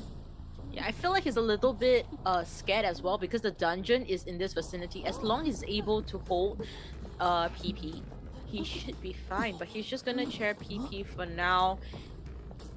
Creates the opening for Yash to play around with. HIM will be teleporting to the back gate. Once again, there is no tinnitus. On our view, on a bird's eye view, we are able to see that Yash is actually in the vicinity of the 11 area. So, let's see how is he gonna play out. It seems like he's running towards the back gate. HIM still doesn't realize this just yet, but I do think now he's gonna be on his way over. But I don't think Opera Singer. Well, I do think Opera Singer is fast. But then you're also kind of fighting up against Acrobat's slow gate opening as well. It's currently at 10%. The countdown now begins. 20, 30, 40. I don't think it's gonna be enough. It's too slow. It's we missed Shadow Dance. We missed Shadow Leap. Sorry, but Yosh couldn't open it. This is so unfortunate as we see Acrobat. I mean, getting that hit through that pallet, and this game with 123 seconds on containment time solely on him. The Sculptor. Kuro, I know you had a wish about this Sculptor. I did. It's right below him. We hope that Heshen on Heshen's side, bring a warp as well. For Survivor side, we are.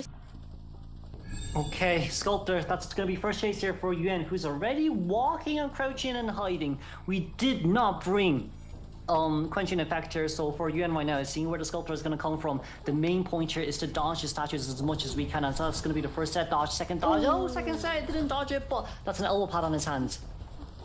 Yeah, elbow pad. You mentioned that the watch would have been a better option here, but Yuan able to dodge out the second blind Sculptor statues over there as he expended the elbow pads already. We want to go towards the triple pallet area near this middle of the map, which isn't bad, as Kuga is also nearby too. But getting an extra chip here might just be a little bit harder, as finally that normal hit and veteran speed boost will be able to come in quite nicely. However, you're near close towards the Acrobat who is decoding. Your Cypher Machine decoding progress might just be really slow. Oh, Insolence has been notified. Warp also has been used.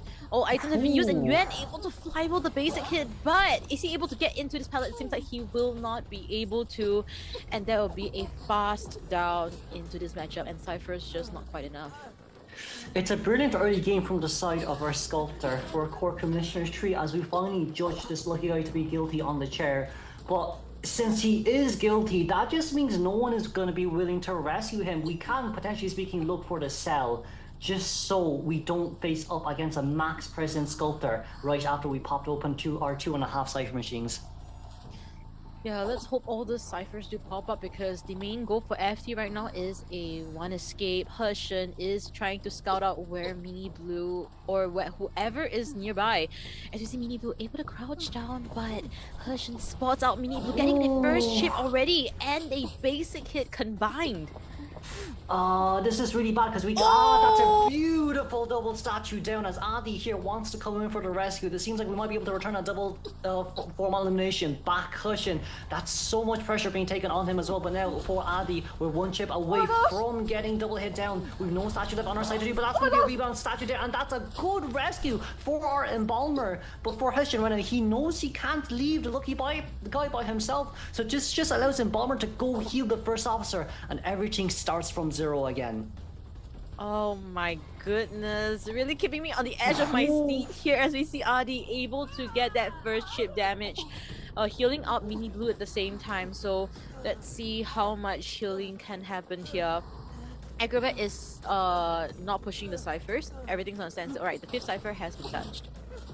But Wanted, that's so bad. Wanted order was not given towards either Embalmer or First Officer here, but instead towards Kuga, who is playing this Acro with so much items on his hands. This just means we can full heal the other 2 survivors, and everything kind of starts from zero for Sculptor again, but at least she has almost 6 sets of her statues. Oh, able to dodge that one, so great stuff coming from Kuga. Let's see if he's able to dodge the second one. He will not be able to, and a basic hit registers onto Kuga. He does have a flywheel to work with. Bombs will be ready soon. Heshen, this one gotta be really accurate. He misses the second one once again. But we don't have statues left on our hands to use, so this just means Kuga is going to be able to safely get up towards the upstairs area. No statues left on our hands that can be used just yet. This fall down is going to be more than enough here as our other 2 cipher machines is at 60%. But we're not healing Embalmer, which is quite surprising, as well as Acrobat. Beautiful flywheel from Kuga. We're now currently going upstairs with a short drop down here as well. Do we have another ball on our hands to use? Is there a potential that could happen? But no pallets done coming from the backhand side as well, and that's finally the Acrobat going down. Yeah, that was the correct play from Kuga. He got a bet on that pellet stun. As we see him, he actually kited enough, but now that he's on the dungeon, the basement, I'm not too sure how this is gonna fare. First Officer still has a tight tunnel, but Kuro, do you think they should risk it? No, I think this is too much to risk it, to be honest with you, Chocho. You first officer going upstairs right now, which is the best choice of it all, but if we want to, we need to pop open the pocket watch right as of now. Can we dodge this? Yes, we can. We need to jump down here immediately and then go straight downstairs here as Sculptor. 4 sets of statues on our hands to use. 16% decoding progress here. As long as first officer can perform no damage rescue, that's all we need. But statues is one thing that we have to worry about. That's going to be a double chip instantly. We got the rescue here. Acrobat manages to get out, but that just means first officer is stuck here by himself. Heshen, if we have statues, we could probably try to get some, but Adi now by himself, 1 chip remaining on our hands to use. Can we get it? We flywheel past that chip. That's brilliant done by him, but this just means Acrobat is now free outside. No one can find the Acro anymore as Mini Blue cannot leave this prison. He will not be able to, and this creates another situation where Heshen is able to capitalize on what the survivors can't and can do. And Adi is trying to push that cipher. Mini Blue has already run out of tight tunnel. He couldn't run out of the basement. Acrobat is, I have no idea where, but he is down. He's unable to decode the cipher, and he might be forced to use his self-heal. But look, Embalmer cipher machines are almost done. It's currently at 85%. Yes, Heshen will finally go down, but look, it's currently at 90%. No one has self-heal here. No, it's not self-heal. No one has borrowed time aside from our character here, but that fly will not be able to come through. It's a 97% decoding progress. We need, no, you know what, Acrobat got up. It's okay, Acrobat goes over to pop open cipher machine, and Embalmer can come down for the rescue, or maybe just to stay nearby and give tinnitus. I think the gameplay here is just to pop and go for that one escape. That's all they need. As we see Kuga is at the front gate and Bama is running towards the back gate. First officer is on the basement. As we see him flywheel the second skill chip there. Dodging out the second chip once again. Kuga able to buy out so much time, and a red bomb is on his hands. Okay, red bomb is all we need right here. We need to jump here perfectly. That's a beautiful jump there, but it's only one chip. That's no problem at all. It's not a double chip down. That's an instant chip down. But if we do decide to chair here, and Bomber would be able to get out on time. Yes, we may have Chisel, but we don't have enough statue sets left on our hands to use. It's going to be a 60% decoding progress. You do have Chisel on your hands to use, but it seems like we're going to warp over here first. But it seems like Cypher Machine's running at 90%. That's going to be a Chisel over, but by the time you Chisel over, the gate is going to be open, so it's going to be more than enough time for Addy to get out. We have Flywheel on our hands as well, so that's going to be a beautiful one, man. Statistics-wise, 49 seconds of containment time, definitely very short. It was a fully tied game between the both Goatmans. Round 2 was, you know, Double map, ever slipping town. right, and it seems like I forgot that round fast these characters can create distance against you. There is still enough catching up towards the survivors, but I think, you know what, it's okay if he brought... Didn't. Trump had detention on him as well. All of them. Okay, for HIM, he needs to close this game out because of that meteorologist. If she is still available to use for round 4 and round 5, it'll just make life way harder for him. As our first chase here, we'll be going straight towards our lawyer. I can't wait as we see him looking downwards for that speed boost coming in. As we see Lawyer already placing down the pellet. The dungeon, the basement is in this area. He's probably gonna kite a lot for a little while and get off here after getting the first hit. That could be the plan here. We see PP establishing great distance. But we do have our tentacles ready right now. It's quite an enclosed space, so for Lawyer we have to be very careful here, as that's going to be nice dodge from the side of our Lawyer, as finally there's going to be another tentacle there ready up to use. But it seems like in this case scenario, we might be looking for no hit, but it seems like Lawyer won the mind game. Exactly, PP. I feel like this is kind of his comfort pick with this Lawyer here, finally. As we see him slamming on that pallet, another tentacle will be placed there to force that basic hit. And Yash is coming in for a long stun. So now they are notified that HIM does not have the excitement and probably has something else. Probably not a patroller, because if not, it would have been out by now. A warp. Oh, what a beautiful! That was beautiful, but now for PB here, we do have one more pallet set to play, but no, we're going to take the window there instead, but going straight towards the next pallet might just be a bit harder, and we got it just on time too. However, the good news here is Lawyer has contained enough for his 5% movement speed boost. If he has a chance to rebound kite, it's going to be pretty easy for him to dodge those tentacle hits. Yeah, as we look into this, right, let's see who the first person coming in for the rescue is going to be Yash, but no tide turner on him. So HIM is just gonna place a tentacle. Could he potentially deny Yash of this rescue? Ooh, nice flywheel there used, but we're trying to get a terror shock hit. We finally got the no damage rescue there, but it just seems like that ball hit the tentacle that just spawned after we got the Lawyer down. That's so unfortunate for our forward. Right, a charge shock hit will be used, but it seems like a little bit of ball will be expended in exchange. But Yash can still harass here for a little while longer. We're gonna pick up here on time, and that's gonna be a beautiful push back down as forward finally taking that hit. But it's okay, we have another tentacle left that we can use. No matter what forward does here, we're going to be able to get it slammed down beautifully done. There's another tentacle right in front of us. Do we have enough time to get it down? No, it's seeing a 2-second cooldown here as of now. But one more tentacle, that's gonna be a drop down there, but we're not gonna do it. No, we did do it as that speed boost came in clutch. There's another pallet speed boost that we can't use, but the slow music box saves the day. My goodness, what a crazy play there. As you see the meteorologist also coming in with the gill pushback there. Lawyer able to gain so much distance, and in fact HIM has decided to let him off the hook for now and will commit to Yashi instead. But for Meowpie right now, that was a brilliant wind pushback there. Yes, it wasn't that long of a wind, but it was enough to allow this Lawyer to safely get out. Our 4 Cypher Machine is just done, so just means that UPDG is now looking for a 4-man endgame, especially with how fast a Lawyer can decode. He just started that Cypher inside Graveyard. Alright, able to do the levitation, getting nearest to the chair. Oh, tentacle hit and able to get that safe rescue. So for now, Meowpie is okay, he is safe, and HIM unable to get that double down. Oh, but the hit still will register on towards forward here, thankfully. But forward did not have tide turner, so I think it makes sense to know that he has more time as well now. Then we're going to go for a PP here. Second rescue there, can't come in clutch, but that's going to be instant slap down here on our tentacles. New Cypher Machine has yet to be decoded. Double down from our side as well, as Meteor has to go decode, and now Female Dancer is the one that has to come in to rescue. Yeah, I think the game plan here from HIM is to just make them really busy. They have so many things to do and they don't have enough time to decode. That's probably the game plan. But as we look into this, right, Miao is decoding that cipher. Yuki is coming in for the rescue. There is no tight turner. PP will be expiring really soon, and Yuki, I think they're not gonna bet on this. Yeah, I think it's too risky, especially when a tie game is kind of, the bare minimum we need to have. But also, kudos to HIM as well for that brave teleport to look for the lawyer right after losing him too. But Yuki here, we're in a bit of a trouble. We didn't get a technical drop down there because it was placed too far out. So that's at least our female dancer who's able to dance for another day. But the cipher is now at 80. Yeah, it's at 80, is being double decoded, and teleport is not ready. So they are potentially just gonna go for this pop, no teleport, feaster, and they are geared up for the endgame. It is a 4 though that we're talking about in this area. Dungeon seems like it might actually be in middle, but we see Miaopai as well as the meteorologist who can come in for the support. Oh no, never mind, Dungeon's at graveyard. So now in our case, Miaopai will get a chase, but he still has another bottle. He can still use clouds to get away.